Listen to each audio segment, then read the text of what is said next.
Welcome to This Day and Everything Cool for May 21st. On this day in 1980, one of the best sequels of all time dropped out of hyperspace. The Empire Strikes Back was released in theaters across the world, serving as the first sequel to the blockbuster sci-fi movie Star Wars. The story built on the universe of the previous film, fleshing out the story and characters in new and interesting ways, with several dark twists and turns. Believe it or not, The Empire Strikes Back was actually met with only a lukewarm reception when it first came out. Many of the complaints centered around the fact that the film didn't really offer a complete story with a satisfying conclusion. It was instead the middle part of a bigger story. Following the release of the third film, Return of the Jedi, 3 years later, and the conclusion of the trilogy, The Empire Strikes Back was looked at in a much more favorable light. Today, it's considered one of the best, if not the best, films in the Star Wars series. Watch this.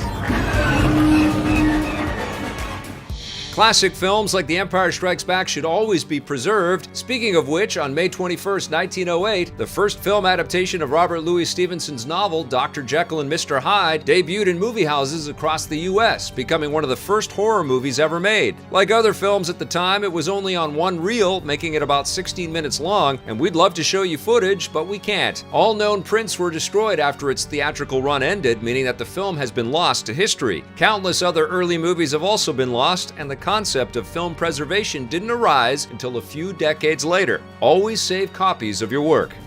Charles Lindbergh didn't get lost on May 21st, 1927. That's when the famed aviator touched down in Paris aboard his plane, the Spirit of St. Louis, completing the world's first solo non-stop flight across the Atlantic Ocean. The journey began 33 hours earlier, with Lindbergh taking off from New York, and the plane was specifically designed to use as little fuel as possible in order to make it all the way across. The historic flight made Lindbergh an international celebrity, and it showed for the first time that intercontinental air travel could be a viable alternative to traditional forms of transportation like ships and trains.